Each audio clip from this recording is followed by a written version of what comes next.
आज बाबा ने कहा मीठे बच्चे बाप की सकाश लेने के लिए मतलब उसकी अच्छी लाइट लेने के लिए खुशबूदार फूल बनो, जैसे गुलाब का फूल बनो या मोतिया का फूल बनो, चमेली का फूल बनो।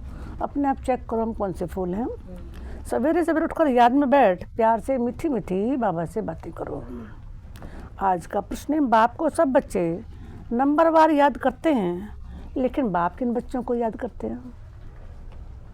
सब कहते हैं ना मैं बाबा को ज़्यादा याद करता हूँ। जो बच्चे बहुत मीठे हैं ना, जिन्हें सेवा के बिना और कोई सोचता ही नहीं, जो अति प्रेम से बाप को याद करते, खुशी में प्रेम के आंसू बहा देते, ऐसे बच्चों को बाप भी याद करते हैं। बाप की नज़र फूलों की तरफ जाती है। कहेंगे फलानी आत्मा बड़ी अच्छी है, खुशबूदार फूल है। ये आत्मा जहाँ सेवा देखती भागती रहती है, अनेकों का कल्याण करती है, तो बाप से बाप उसे याद करते हैं। ओम शांति। बाप बैठकर सब आत्मा को समझाते, शरीर भी याद पड़ता तो आत्मा भी याद पड़ती है। शरीर बगैर आत्मा को नहीं याद किया जा सकता है। समझा जाता है ये आत्मा अच्छी है, यह बाह्यमुखी है, इस दुनिया का सैर आदि करना चाहती है, यह उस दुनिया को भूली हुई है। जो दुनियावी बातों में लगे हुए होते हैं तो बाबा कहते बातचीत से मालूम पड़ जाता है कौन सी बाह्यमुखी आत्मा है, कौन सी अंतर्मुखी आत्मा है। पहले उनका नाम रूप सामने आता है। फलाने की आत्मा को याद किया जाता है। फलाने की आत्मा अच्छी सेवा करती, उनका बुद्धि योग बाबा के साथ है। इनमें यही गुण है। पहले शरीर को याद करने से फिर आत्मा याद आती है। पहले शरीर याद आएगा क्योंकि शरीर बड़ी चीज़ है ना। फिर आत्मा जो बहुत सूक्ष्म है, छोटी है, वह याद आएगी। इन बड़े शरीर की कोई महिमा नहीं की जाती है, महिमा आत्मा की जाती है। इनकी आत्मा अच्छी सेवा करती, फलाने की आत्मा इनसे अच्छी है। कंपेरिजन करते हैं ना, वो आत्मा अच्छी है, वो ऐसी है। तो बाबा कहते जैसे समझते हो दादा के शरीर में, ब्रह्मा बाबा के शरीर में शिव बाबा आते हैं, जानते हैं इनके तन में बाबा है, जरूर याद पड़ेगा ना। पूछते हम कैसे याद करें? शिव बाबा को ब्रह्मा तन में याद करें या परम धाम में याद करें? बहुतों का प्रश्न उठता है। बाबा कहते हैं याद तो आत्मा को ही करना है ना, परंतु शरीर भी जरूर याद आता है। पहले शरीर फिर आत्मा। बाबा इनके शरीर में बैठा है, जरूर शरीर याद आएगा ना। फलाने शरीर वाली आत्मा में यह गुण है। बाबा भी देखते रहते हैं कौन मुझे याद करते हैं, किस में बहुत गुण है, किस किस फूल में खुशबू है, आत्मा रूपी कौन से फूल में कितनी खुशबू है। फूलों से सबका प्यार होता है ना। गुलदस्ता बनाते हैं, उसमें राजा रानी प्रजा भिन्न भिन्न फूल पत्ते आदि सब बनाते हैं। बाप की नज़र फूलों की तरफ जाएगी, कहेंगे फलाने की आत्मा बड़ी अच्छी है, बड़ी सेवा करती। आत्मा मन में रहकर बाप को याद करते रहते हैं। जहाँ सेवा देखते हैं ना, वहाँ भागते हैं। फिर भी सवेरे उठकर याद में बैठते होंगे, तो किसको याद करते होंगे? शिव बाबा परम धाम में याद आता होगा या मधुबन में याद आता होगा? बाबा याद आता होगा ना। इसमें शिव बाबा है, क्योंकि बाप तो अभी नीचे आ गया, मुरली चलाने नीचे आए हैं। इनका अपने घर में तो कोई काम नहीं होगा। शिव बाबा का तो घर में कुछ काम है नहीं। शिव बाबा को तो वहाँ जाकर क्या करेंगे? इस तन में ही प्रवेश करते हैं। तो पहले जरूर शरीर याद आएगा, फिर आत्मा। पहले शरीर में जो आत्मा है, ये अनन्य विशेष अच्छी, जिसके तन में शिव देवी देवता प्रवेश करते या ब्रह्म शिव बाबा प्रवेश करते, तो समझो वो आत्मा बहुत अच्छी श्रेष्ठ आत्मा है।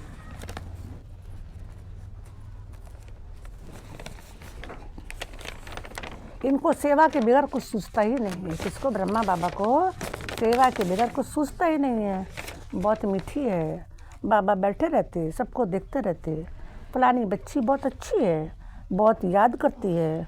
बांधेली बच्चों को पिकार के लिए कितनी मार मिलती है, कितना प्रेम से याद करती होंगी। जब बहुत याद करती हैं तो खुशी के मारे प्रेम के आंसू भी आ जाते हैं। कभी कभी वे आंसू गिर भी पड़ते हैं ना। गालों से लुढ़क भी पड़ते हैं प्रेम के कारण। आप देखो जिसको प्रेम के आंसू आते हैं वो ठंडे होते हैं और दुख के आंसू गर्म होते हैं। बाबा को धंधा ही क्या है, सबको याद करते हैं। बहुत बच्चे याद आती हैं, फलाने की आत्मा में दम नहीं है, बाप को याद नहीं करती, किसको सुख नहीं देती, ये अपना ही कल्याण नहीं करते। बाप तो यही जांच करते रहेंगे, याद करना माना साकाश देना। आत्मा का कनेक्शन परमात्मा के साथ रहता है। एक दिन आएगा जबकि बच्चे योग में बहुत रहेंगे, यह भी किसको याद करेंगे तो फौरन साक्षात्कार होगा। आत्मा तो है छोटी बिंदी, साक्षात्कार करें तो भी कोई समझ नहीं सके, फिर भी शरीर ही याद आता है। आत्मा है छोटी परंतु याद करती है तो उनकी आत्मा पावन बनती जाती है। बगीचे में वैरायटी फूल होते हैं, बाबा भी देखते हैं यह बहुत अच्छा खुशबूदार फूल है, ये इतना नहीं तो पद भी कम होगा ना। बाबा के जो मददगार बच्चे बनते वही ऊंच पद पाते हैं। वे भी जो बाप को याद करते रहते हैं ना, ब्राह्मण से ट्रांसफर होकर देवता बनते हैं। यह वर्णन भी संगम युग पर ही कर सकते हैं कि ये दैवी फूल है या आसुरी फूल है। फूल तो सब हैं परंतु वैरायटी बहुत है। बाबा भी याद करते रहते, टीचर अपने स्टूडेंट को याद करेंगे ना, यह कम पढ़ते हैं दिल में तो समझेंगे ना, यह बाप भी है टीचर भी है। बाप तो है ही, टीचर पने का ज़्यादा चलता है। शिव बाबा का टीचर पने का रोल ज़्यादा चलता है। टीचर को तो रोज़ पढ़ाना है, इस पढ़ाई की ताकत से वह पद पाते हैं। सुबह को तुम सब भाई बाप की याद में बैठते हो, बाबा पूछा तुम सब भाई बाप की याद में बैठते हो, ये सब्जेक्ट है याद की। फिर मुरली चलती है, वह पढ़ाई की सब्जेक्ट। मुख्य है योग और पढ़ाई। उनको ज्ञान और विज्ञान भी कहा जाता है। ये ज्ञान विज्ञान भवन है जहाँ बाप आकर सिखलाते। दिल्ली में ज्ञान विज्ञान भवन के नाम से बड़ी बिल्डिंग बनी हुई है सरकार की, उसको बाबा कहता है ज्ञान विज्ञान भवन। विज्ञान माना तुम योग में रहते हो जिससे तुम पवित्र बन जाते हो, तुमको अर्थ का पता है। बाप बच्चों को देखते रहते हैं। आत्म अभिमानी बनने से ही भूत निकलेंगे। जितना हम अपने को आत्मा समझेंगे उतना हमारे अंदर में से काम को लोभ मोह अहंकार के भूत निकलते जाएंगे। ऐसे नहीं सबके भूत फट से निकल जाएंगे। हिसाब किताब जब चुकतू हो फिर चलन अनुसार ही पद पाएंगे ना। क्लास ट्रांसफ़र होते हैं, इस दुनिया का ट्रांसफ़र नीचे हो रहा है और तुम्हारा तो ऊपर हो रहा है ना। दुनिया वाला में तो ट्रांसफ़र यहाँ पदोन्नति इधर उधर होती है और हमारा ट्रांसफ़र परमधाम पहुँचेंगे। कितना फ़र्क है। यह कलयुगी सीढ़ी नीचे उतरते जाते और तुम पुरुषोत्तम संगम युगी सीढ़ी ऊपर चढ़ते जाती हो। दुनिया तो यही है, सिर्फ बुद्धि का काम है। तुम कहते हो हम संगम युगी हैं, पुरुषोत्तम बनाने के लिए सिर्फ बाप को आना पड़ता है। तुम्हारे लिए पुरुषोत्तम संगम युग है, बाकी सब घोर अंधकार में है। भक्ति को वह बहुत अच्छा समझते कि ज्ञान, क्योंकि ज्ञान का उनको मालूम ही नहीं। तुमको भी ज्ञान मिला है तब तुम समझते हो। ज्ञान की एक चुटकी से आधा कल्प के लिए हम चढ़ जाते हैं। ज्ञान मिला कि हम किसके बच्चे, कहाँ हमें घर हमारा कौन सा और कौन हमारा पिता, तो एक सेकंड में हम ऊपर पहुँच जाते हैं। वे फिर वहाँ ज्ञान की बात भी नहीं होगी। यह सब बातें महारथी बच्चे सुनकर धारण कर और सुनाते रहेंगे। बाकी तो यहाँ से निकले और क्लास खत्म। कर्म अक्रम विक्रम का रहस्य भी भगवान ही समझाते। यह कल्प का संगम युग, जबकि पुरानी दुनिया खत्म हो नई दुनिया स्थापन होनी है। विनाश सामने खड़ा है, तुम संगम युग पर खड़े हो और मनुष्यों के लिए तो कलयुग चल रहा है। कितना घोर अंधकार है, गिरते ही रहते हैं। कोई तो ग्रानी के निमित्त भी होगा, वह रावण जो गिराता है अपने बच्चों को, वो कौन है? रावण। हम उसको पहचानते नहीं, उससे दोस्ती कर लेते हैं। इस सभा में वास्तव में कोई पतित बैठ नहीं सकता। पतित वायुमंडल को खराब करेंगे। अगर कोई छिप कर आकर बैठते हैं तो उनको चोट भी लगती है। वो एकदम गिर पड़ेंगे विकार में, वो फौरन एकदम गिर पड़ेंगे। ईश्वर स्वामी कोई देवता आकर बैठते हैं तो फौरन पता पड़ेगा पत्थर बुद्धि तो है ही, बाकी भी पत्थर बुद्धि हो जाएगा। जो भगवान के घर में चिपके आके बैठे, पत्थर बुद्धि तो है ही। बाबा कहते वो आके बैठा भी ना तो और भी पत्थर बुद्धि हो जाएगा, 100 गुना दंड पड़ जाएगा, अपने को नुकसान पहुंचाएंगे। कहते हैं हम देखेंगे, इनको पता पड़ता है क्या? हमको क्या पड़ी, जो करेगा सो पाएगा। हम क्यों देखें किसी को, अपने को देखें, हम किसी और को देखें क्योंकि कोई क्या कर रहा है क्या नहीं कर रहा है। हमको जानने की जरूरत नहीं, बाप से सदैव सच्चा रहना है। कहते हैं सच बिठो तो नच, सच्चे रहेंगे तो अपनी राजधानी में भी डांस करेंगे। बाप है ही ट्रुथ, सत्य, तो बाप को भी ट्रुथ बनना, सत्य बनना चाहिए। बाबा पूछते हैं शिव बाबा कहाँ हैं?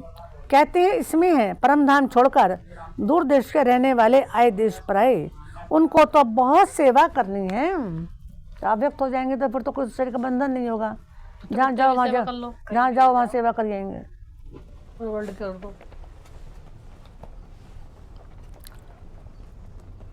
उनको तो बहुत सेवा करनी। बाप कहते हैं मुझे रात दिन यहाँ सेवा करनी पड़ती है, संदेशियों को भक्तों को साक्षात्कार कराना पड़ता है तो यहाँ ही, वहाँ तो कोई सेवा नहीं। सेवा बगैर बाबा को सुख नहीं आई, सारी दुनिया की सर्विस करनी है। सब पुकारते हैं बाबा आओ, कहते हैं मैं इस रथ में आता हूँ। उन्होंने फिर घोड़े गाड़ी बना दी है। अब घोड़े गाड़ी में श्री कृष्ण कैसे बैठेंगे? ऐसे भी नहीं कोई शौक होता है घोड़े गाड़ी पर बैठने का। आत्म अभिमानी और देह अभिमानी बनने की बातें संगम युग पर ही होती हैं, और सिवाय बाप के ये बातें और कोई समझा भी नहीं सकते। तुम भी अभी जानते हो, पहले नहीं जानते थे। क्या कोई गुरु ने सिखाया? गुरु तो बहुत के, कोई ने भी नहीं सिखाया। बहुत लोग गुरु करते हैं, समझते हैं कोई से शांति का रास्ता मिल जाए। बाप कहते हैं शांति का सागर तो एक बाप ही है, वे साथ ले जाते हैं। सुख धाम शांति धाम का किसको पता ही नहीं है। कलयुग में शूद्र वर्ण, पुरुषोत्तम संगम युग पर है ब्राह्मण वर्ण। इन वर्णों का भी तुम्हारे सिवाय कोई को पता नहीं है। यहाँ तो सुनते हैं और बाहर निकलने से सब कुछ भूल जाते हैं। धारणा उन बच्चों को होती ही नहीं। बाप कहते हैं कहाँ भी जाते हो, बैज पड़ा हो, इसमें लज्जा की बात है, शर्म की बात है। बैज लगाने बहुतों को शर्म आती है, बैज क्यों लगाए शिव बाबा का, कोई क्या कहेगा? तो बाबा कहते हैं इसमें कोई शर्म की बात नहीं है, इससे धारणा पक्की हो जाएगी। इसमें लज्जा की बात नहीं है। ये तो बाबा ने बहुत कल्याण के लिए बनाया है, किसको भी समझा कर दो। कोई समझदार होगा तो कहेगा इस पर आपका खर्चा हुआ होगा। बोलो खर्चा तो होता ही है, और गरीबों के लिए फ्री है।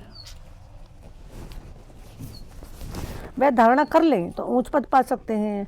गरीब के पास पैसे नहीं तो क्या करेंगे? कोई के पास पैसे हैं परंतु मनुष्य है,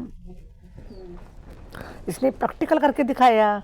सब कुछ माताओं के हवाले कर दिया। किसने? ब्रह्मा बाबा ने सब कुछ माताओं के हवाले कर दिया। तुम बैठ सब कुछ संभालो, क्योंकि अब तो ये ज्ञान मिला है कि पिछाड़ी में कुछ भी याद नहीं है। अंतकाल जो स्त्री सुमरे बल बल योनि उतरे। जो जिसको याद करेगा उसी के पास को जन्म लेना पड़ेगा। इसलिए इतना पक्का अभ्यास कर लो कि अंत समय में एक शिव बाबा मीठा बाबा याद आए और कोई देहधारी आत्मा याद ना आए। बड़ी बिल्डिंग्स आदि होंगी तो अवश्य याद पड़ेंगे ना, पर थोड़ा भी ज्ञान सुना तो प्रजा में जरूर आएंगे। बाप तो है ही गरीब नवाज। कोई कोई के पास पैसे होते हैं तो भी मनुष्य होते हैं। ऐसे नहीं समझते कि पहला बारिश तो शिव बाबा है, भगवान बारिश तो भक्ति मार्ग में भी है। ईश्वर से देते हैं क्या? वे कंगाल है जो उनको देते हैं।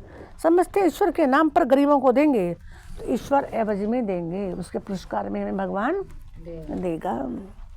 दूसरे जन्म में मिलता तो है। कहते हैं दे दान तो छोटे ग्रहण। बाप को सब कुछ दे दिया, शरीर मित्र संबंधी आदि सब कुछ बाबा को समर्पण कर दिया। ये सब कुछ आपका है। इस समय सारी दुनिया पर ग्रहण लगा हुआ है, इसका माया का, विकारों का। देने के बाद भी मेरा मेरा करते रहते हैं। वह कैसे एक सेकंड में छूटता है, काले से गोरे कैसे बनते हैं। ये अब तुम ही जानते हो, फिर औरों को समझाते हो। जो कहते हैं हम अंदर में समझते हैं, परंतु किसको समझा नहीं सकते हैं। वह भी कोई काम के बच्चे नहीं हैं। बाप कहते हैं दे दान तो छोटे ग्रह। कौन सा दान? अविनाशी ज्ञान तनों का दान। आज सब अपना एक एक विकार दान में दे देना। मैं भी दूंगी दान में विकार, मेरे अंदर आ गया एक विकार थोड़ा सा, मैं भी दूंगी, वापस लौट कर नहीं आना चाहिए। फिर हाँ ये बात याद रखना, देना जब पहले वापस ना आना चाहिए। पक्का फ्रेंड। आया तो फिर देख लेना, वो बाबा पकड़ेगा, हम नहीं पकड़ेंगे। तो बाप पकड़ेगा। बाबा पकड़ेगा। दे दान तो छूट ग्रहण, हम तुमको अविनाशी रतन देते हैं, वे सबको देते जाओ। तो भारत पर व सारी दुनिया पर जो राहु का ग्रहण बैठा हुआ है वह उतर जाए और बृहस्पति की दशा हो जाए। सबसे अच्छी होती है बृहस्पति की दशा। आज बृहस्पतिवार है ना, सबसे अच्छी बृहस्पति की दशा होती है। अब तुम जानते हो भारत खास और आम दुनिया पर राहु का ग्रहण लगा हुआ है, वह कैसे छोटे। हमें क्रोध आता है, हम कुछ उल्टा बोलते हैं या सुनते हैं, तो इसका अर्थ क्या है, हम पे राहु का ग्रहण लगा हुआ है, राहु की दशा बैठी हुई है। बृहस्पति बाबा को हम भूल गए हैं, ऐसे परमात्मा को भूले हुए हैं। यह तो बाप है ना, बाप तुम्हारा ऐसे पुराना लेकर नया देते, इसको कहा ही जाता है बृहस्पति की दशा।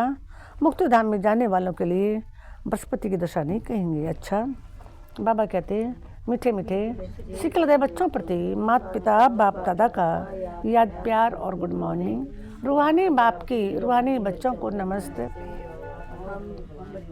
हम रूहानी बच्चों की रूहानी माता पिता बाप दादा को याद गुड मॉर्निंग और नमस्ते बाबा नमस्ते। धारणा के लिए मुख्य सारांश है, सदा खुशी में रहने के लिए, डांस करने के लिए सच्चे बाप से सदा सच्चा रहना है, कुछ भी उससे छिपाना नहीं है। बाप जो विनाश रतन देते हैं ना, वे सबको बांटने हैं। साथ साथ शिव बाबा को अपना वारिस बनाकर, वारिस का अर्थ है बच्चा बनाकर, सबको सफल करना है। इसमें मनुष्य नहीं बनना है। मनुष्य का अर्थ है कमबख्त, तो बचा कर रख लेते हैं ना अपने लिए भी, तो बाबा कहते हैं इसमें मनुष्य नहीं बनना है। वरदान है, बिंदु और बूंद के महत्व को समझ। बिंदु कौन? शिव, मैं आत्मा बिंदु, मेरा बाप बिंदु, ड्रामा बिंदु।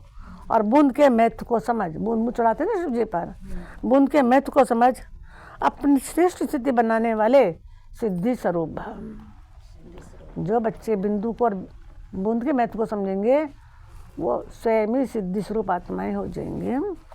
शिव परमात्मा की पूजा में एक बिंदु की विशेषता है, दूसरी बूंद बूंद की विशेषता है। झाड़ी पे चढ़ता है ना, उसके पे शिव जी पे एक बूंद बूंद टपकता रहता है। दोनों का अपना महत्व है।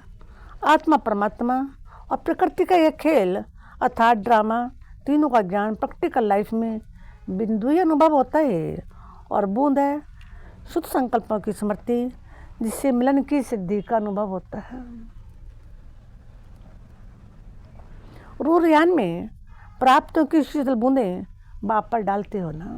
जो भगवान से प्राप्ति होती है, हम उससे बातचीत करते हैं तो उसे कहते हैं वाह परमात्मा, तो उससे में कितनी प्राप्तियाँ हुई हैं। इसी से श्रेष्ठ स्थिति बन जाती। इसका यादगार भक्ति में भी चला आता है।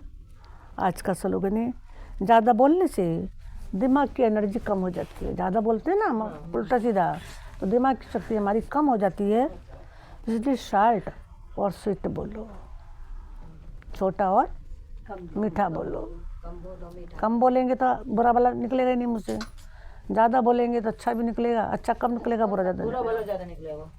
तो इसलिए बाबा कहते हैं ज़्यादा बोलने से दिमाग की एनर्जी कम हो जाती है, इसलिए शार्ट और स्वीट बोलो। वास्तव में आज से 40 साल पहले, जब 50 साल पहले जब ये की स्थापना हुई थी ना, तो सोमवार के दिन भक्ति में तो वैसे मतलब व्रत रखते हैं। बाबा के घर में गुरुवार को भोग लगता था और सोमवार के दिन मौन व्रत तपस्या भट्टी होती थी। सब दीदियाँ दादियाँ क्लासों में भी सब जगह आत्माएं आती, घंटे 2 घंटे मौन में बैठ के तपस्या करते हैं कि कम बोलेंगे सिद्धि स्वरूप। सोमवार का दिन भी शिवजी महाराज के माना गया है, तो इसलिए ज्ञान की क्लास चलती थी उस समय। मुरली ने जैसे दीदी है, दीदी तो मोस्टली 24 घंटे ही मौन रहे, तो हमें सीखना चाहिए दीदी से। इसलिए का सबसे बड़ा वो, तो इसलिए बाबा कहते हैं कि ज़्यादा बोलने से दिमाग की एनर्जी कम हो जाती है, इसलिए शॉर्ट और स्वीट बोलो। ओम शांति।